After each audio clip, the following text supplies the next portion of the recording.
Du Père et du Fils et du Saint-Esprit. Amen. La paix de Jésus soit dans votre maison, sa paix et sa joie. Amen. Soyez bénis. Merci Jésus pour cette semaine de joie de la résurrection que nous devons bien sûr continuer toute l'année. Saint Évangile selon Saint Jean, chapitre 21, versets 1 à 14. Les premiers disciples le retrouvent sur le lac. Ce n'est qu'un au revoir. Après cela, Jésus se manifesta encore à ses disciples à la mer de Tibériade.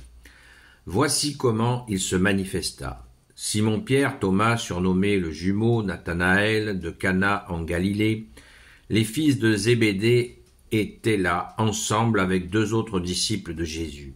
Simon-Pierre leur dit « Je vais pêcher ». Et eux, ils disent « Nous y allons aussi avec toi ». Ils sortirent et montèrent dans la barque, mais cette nuit-là, ils ne prirent rien. Lorsque déjà le jour se levait, Jésus se tint là sur le rivage, mais les disciples ne savaient pas que c'était Jésus. Jésus les appelle « Dites donc, les enfants, avez-vous quelque chose à manger ?»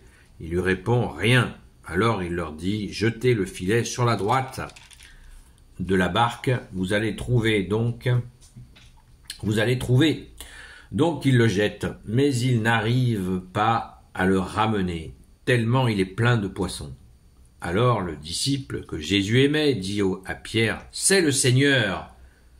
Quand Simon-Pierre l'entend dire que c'est le Seigneur, il prend son vêtement dans la ceinture, car il n'a rien dessous, et il se jette à l'eau. Les autres disciples arrivent avec la barque. De fait, ils ne sont pas loin du bord, 100 de mètres, et ils traînent le filet avec les poissons. Quand ils sont descendus à terre, ils voient un feu de braise préparé avec du poisson dessus et du pain. Jésus leur dit « Donnez-nous donc des poissons que vous avez pris. » Simon-Pierre monte dans la barque et amène le filet sur le rivage. Il était plein de gros poissons, 153 en tout. Mais avec tout ce nombre, le filet ne s'était pas déchiré. Alors Jésus leur dit « Venez donc déjeuner ». Aucun des disciples n'osait lui demander « Qui es-tu ?» car il savait bien que c'était le Seigneur. Jésus s'avança, il prit le pain et le leur donna. Et de même pour les poissons. C'était la 3e fois que Jésus se manifestait à ses disciples après sa résurrection d'entre les morts. Merci Jésus pour ta parole. Alléluia! Merci Jésus pour tes merveilles. Tu es le roi de gloire, le Dieu de nos vies. Amen. Cet épisode est, comme toujours, c'est l'explosion de joie. Ce moment très court entre la résurrection de Jésus et son ascension, une dizaine de jours, nous avons là, non pas une dizaine de jours, 40 jours, encore ce chiffre 40 qui revient régulièrement, qui marque une transformation. Donc pendant 40 jours, Jésus ressuscité est auprès de ses bien-aimés apôtres.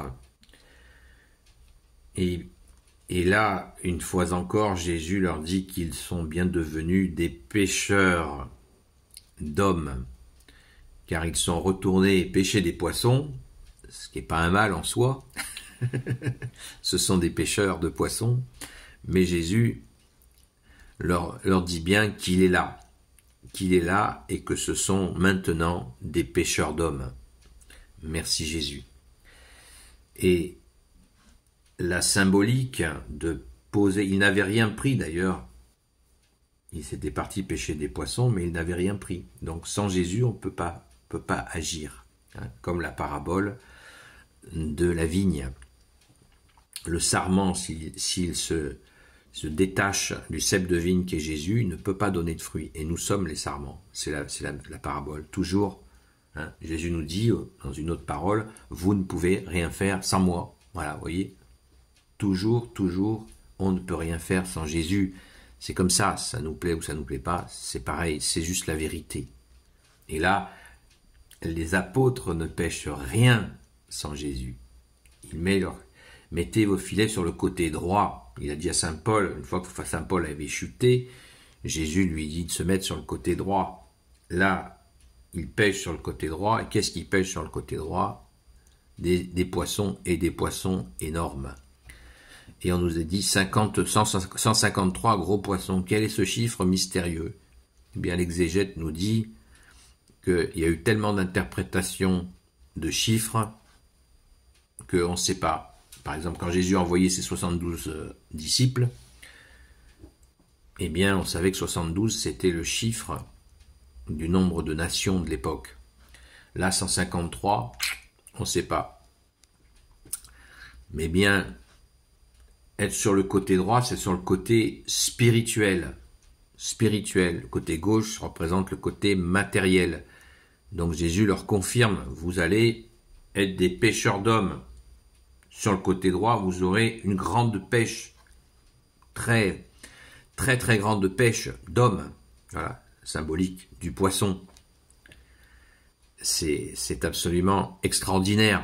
Donc il le rappelle avec douceur, bienveillance. Jésus nous dit, apprenez que je suis doux et humble de cœur. Que les apôtres sont bien dans leur mission d'apôtres. Pour ceux qui veulent en connaître le développement de cette mission, nous en avons une grande explication dans les Actes des apôtres, qui ont suivi la Pentecôte. Quand les apôtres, parce qu'à ce moment-là où on parle là, les apôtres n'avaient pas encore reçu la force d'en haut, qu'ils vont recevoir à la Pentecôte. Jésus a dit, la force préparée par mon Père. Donc quand ils vont recevoir à la Pentecôte la force d'en haut, ça veut dire qu'ils vont recevoir la capacité de faire ce que fait Jésus. Amen. Merci Jésus d'être le roi de gloire, le Dieu de nos vies. Amen. Gloire soit au Père et au Fils et au Saint-Esprit, maintenant et toujours, et pour l'éternité. Amen. Ô Jésus, toi qui peux tout et qui portes tout, toi le Sauveur, toi l'Emmanuel, je te confie toutes celles et ceux qui regarderont cette vidéo, ainsi que leurs proches, selon ta seule volonté, ô Jésus. Sainte Marie, Reine des cieux, toi l'Immaculée Conception, toi qui écrases le serpent, toi qui es la lune sous tes pas, toi notre Mère, Notre-Dame. Saint Joseph, toi le juste et le saint, toi le sage, toi la terreur des démons, toi le saint gardien de la Sainte Église catholique apostolique, Sainte Marie-Madeleine, notre chère sainte patronne. Et vous, tous les saints et saintes, amis de toi, Jésus, Saint Michel Archange, qui est comme Dieu, Saint Gabriel Archange, Saint Raphaël Archange, et vous, tous les anges qui servent Jésus, je vous confie toutes celles et ceux qui regarderont cette vidéo, ainsi que leurs proches, selon ta seule volonté, ô Jésus. La paix de Jésus soit dans votre maison. Je vous souhaite une belle journée, toujours dans cette semaine de l'octave de la résurrection de notre bien-aimé Jésus. Rendez-vous ce soir sur la chaîne Seul Jésus Sauve sur TikTok, comme tous les soirs à 20h30, à la grâce de Jésus. À très vite!